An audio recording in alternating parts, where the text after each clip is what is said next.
And we're on. Good afternoon, boys and girls. It's just afternoon on Wednesday. Is this the 18th, Chloe? I have no clue. Okay, sorry. I've lost track of the days. Anyway, we are about to read chapter 15 on Tricia Belden. I have uploaded or scanned in the text. It is on the Google slide in your Google Classroom. So if you like to read, then you can consult that. Right now, I'm just gonna read this to you now. We are on chapter 15, A Moonlight Search. Now, I've got a little bit of a parched throat, so I might be stopping for sips here. And I've got the lovely essential oils going that Ms. DeRoy has helped me with this year. And before I get started, I want to give a big shout out to Isla Sterling, who posted in the comment section of today's greetings a really great video about Roanoke, the Lost Colony.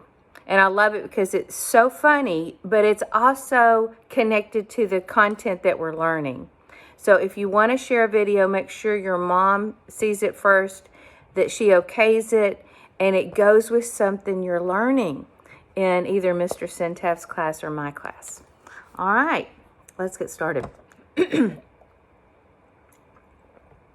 The Ottoville cafeteria that evening was humming with excitement. Everyone was talking about the capture of the trailer thieves and the manager who had spent most of the day being questioned by the police, looking nervous. "I never liked that Jeff," he told Miss Trask when she invited him to sit at their table and have a cup of coffee. "But he came to me highly recommended by an old friend I haven't seen in years." It never occurred to me to check either one of those men's references. The forged signatures were very convincing. A man and woman were talking excitedly at the next table, and Trixie recognized them as the middle-aged couple Jeff had been listening to Saturday evening. "I'm certainly glad you took my advice," the woman said with smug satisfaction. "If we'd gone off in the trailer yesterday, we might have been hijacked too." The man nodded. "I had a feeling that waiter was listening to our plans when we were marking our route on the map at dinner Sunday," he shrugged. My daughter is really distracting me, sorry. "I thought he was just one of those snoopy people who can't resist eavesdropping." They left the dining room then, and Trixie concentrated on what the manager was saying. "I'd like to know who tipped the troopers off," he told Miss Trask. "I'd give the man a fat reward. I can't imagine why he had to be so mysterious about it all." "Do they know it was a man?" Honey asked cautiously, and Trixie kicked her sharply under the table. "Oh, yes," the manager said. "Those crooks made up a tall yarn about a red-headed boy who they claim was hiding in the Smith's barn. Insisted he loosened the valve cord on the tire and hid their jack. But the sergeant who received the telephone call said there could be no doubt that it was a man's voice, quite a deep one, although it was obvious, he said, that the man was very nervous. At first, they decided it was a fake tip-off made by someone with a warped sense of humor. They run into a lot of false clues, I guess. They almost ignored that call, and I can't say that I blamed them. Why did the man hang up when they asked him for his name and address?" "Did they trace the call?" Miss Trask asked. The manager nodded. "Not until after they had arrested Jeff and Al. It was made from a public phone booth in a gas station up the road away. By the time the troopers checked it, nobody could remember who had used the booth. Several cars had stopped there since noon, and neighboring farmers who haven't phones of their own often use that phone booth." Honey, ignoring Trixie's warning kick, asked in an elaborately casual voice, "Aren't the troopers looking for a red-headed boy? Some boys do have deep voices, Miss Trask, guessing that Honey hoped they would find some clue to Jim's whereabouts, glanced at her sharply. The manager laughed. "Oh no, the gas station attendants would have noticed a boy with red hair if he had used the booth. That was obviously a tall tale. Al cooked up for some reason." "Maybe Al himself made that call," Trixie put in. "He's the smart one of the two, isn't he? He must have realized, even before the van got a flat tire, that they didn't have a chance in the world of getting out of the state with the loot. He may have planned to frame Jeff, but didn't get away in time. The manager pushed back his chair and stood up. One of the troopers seems to be thinking along those lines, he admitted. But I can't see it myself. No, somebody who doesn't want his identity known notified the police. We probably never will find out who it was. He smiled and strode across the cafeteria to his office in the back. Has Jim got a deep voice? Miss Trask promptly demanded. It's sort of husky, Honey said, but I don't think it would sound like a grown man's over the telephone. I just thought, Miss Trask went on, it seems like rather a coincidence that those men would make up a story about a red-headed boy hiding in a barn at the same time and in the same neighborhood where we're looking for Jim. And then the girls told her that they were pretty sure that they were on Jim's trail at last. They even confessed that they had been hiding in the loft when the troopers arrested Al and Jeff. They carefully avoided mentioning that Al had threatened to kidnap Honey, but even then she was horrified. Gracious, she gasped. You girls must be more careful. Promise me you won't go inside in any abandoned barns or houses from now on. We won't, Honey assured her. But the first thing tomorrow morning, we want to explore the woods. If we start out early enough, we might even find Jim in his camp. Or Joanne, Miss Trask said. I wish I had known her father had gone off and abandoned her. I would have reported it to the troopers at once. What kind of a man would do such a thing? I've got a good mind to notify the police right now. Oh, please don't, Honey begged. He didn't really abandon her, Miss Trask. She ran away, and he had to think of his wife and the other children. As soon as he found a home for them, I'm sure he meant to go back and look for Joanne. Anyway, Trixie added, Joanne knew where her family was going. She clapped her hand over her mouth too late. She had not meant to let Miss Trask even guess that the stolen red trailer might be somewhere in the vicinity. If she knew that it had been parked in the Smith garage until the night before, she would certainly feel that she should report it to the police. Fortunately, Miss Trask's suspicions were not aroused, and Honey quickly changed the subject. We'll find Joanne when we find Jim, she said so positively that even Trixie was impressed. I'm not worried about her at all now that Jim is looking out for her. She slipped her arm through Trixie's as they followed the governess out of the cafeteria. Miss Trask stopped at the magazine stand, and the girls went down the steps to the park. Listen, Honey whispered. She wants to go to the outdoor movies tonight, but we'll say we're too tired, which is the absolute truth. Only after a short rest. Let's go back and see if we can find someone sleeping in that tent at Jim's camp. If we find Joanne, we'll make her tell us where Jim is. Wonderful, Trixie cried. We can get there and be back long before the movie is over. Honey nodded. I wouldn't deceive Miss Trask for anything in the world, but you know perfectly well she would never give us permission to go into the woods at night. And it seems to me it's the one sure way of finding somebody at Jim's camp. After it's all over and we're back safely, she'll understand why we had to do it without telling her. I know, Trixie agreed. She's an awfully good sport. I was terrified back at the table that she'd start the troopers looking for Joanne. Miss Trask knows we want to find her when we find Jim, Honey went on. But if we don't find one or both of them by tomorrow, she'll have to notify Mr. Rainsford as well as the police. We've got to find one of them this evening, Trixie said grimly. Then she chuckled. You're always calling yourself a fraidy cat, but I notice you don't seem at all scared at the idea of going into the woods tonight.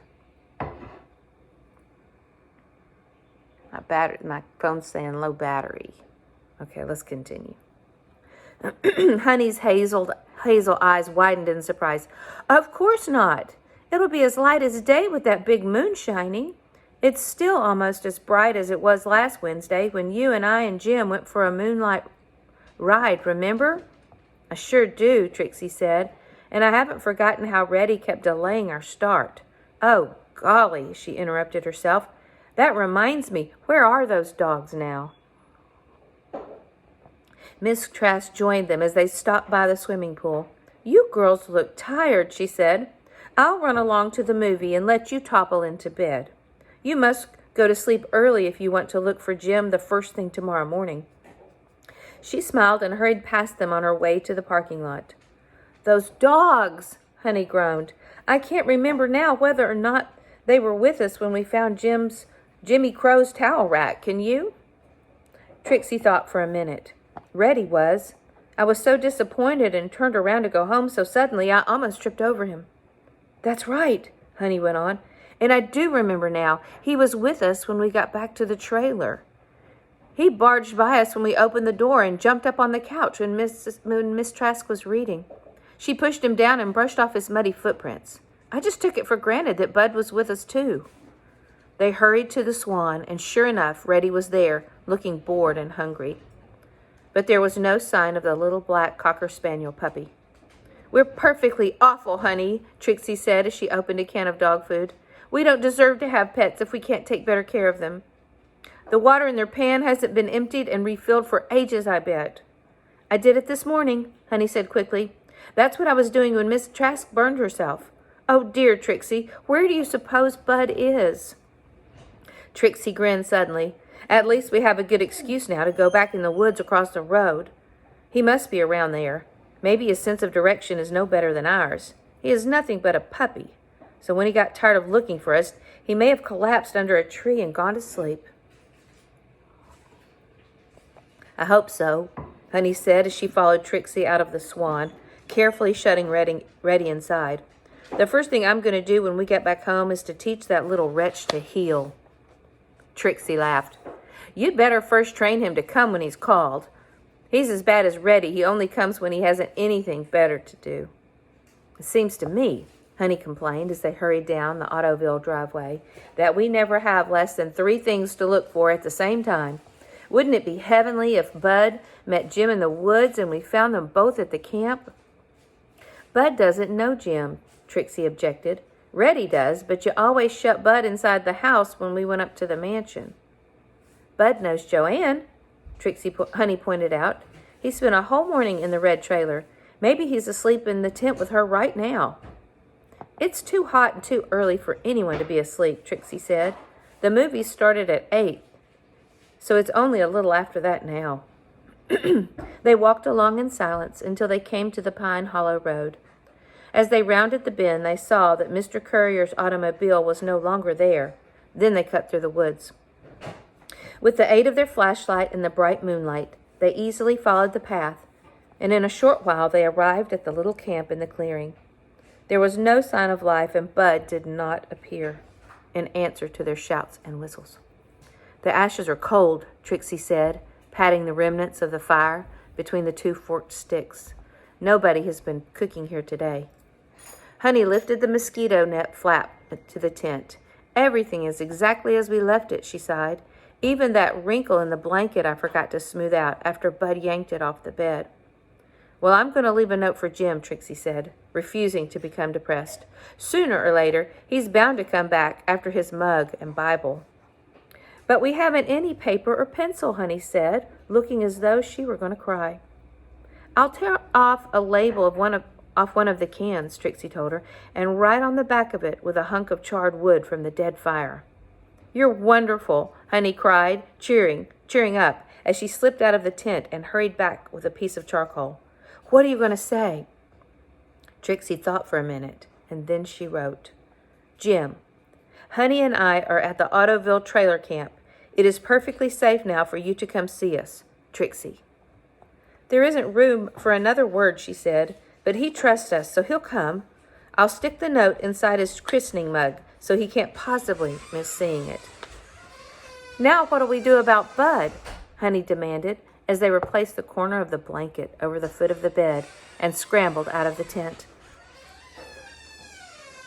"We could climb up to the top of that shrubby hill," Trixie suggested, "but I doubt if we could catch a glimpse of him from there, not in the moonlight." "Oh dear," Honey moaned, "I can't bear to think of the poor little thing spending a night alone in the woods." "It won't hurt him at all," Trixie declared emphatically. "It's very warm, and there's plenty of water for him to drink. He may even have caught a small field mouse for his supper. I suppose the sensible thing for us to do is go home and look for Bud again early in the morning," Honey said after they had called and called in vain. "That's right," Trixie agreed. "I'm so tired, I don't think I could climb that hill, and that's probably where he is." Both dogs were with us when the trees thinned out and began to be shrubs. That's the last time I remember seeing Bud. He raced ahead of us, but Reddy stayed close by for a wonder. She yawned wearily.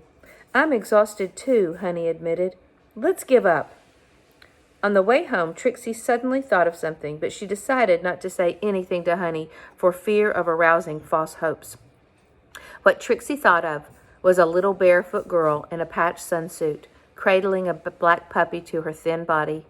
"My puppy," Sally had crooned the day they had first met the Red Trailer family. Did Bud's disappearance mean that the stolen robin was hidden somewhere nearby?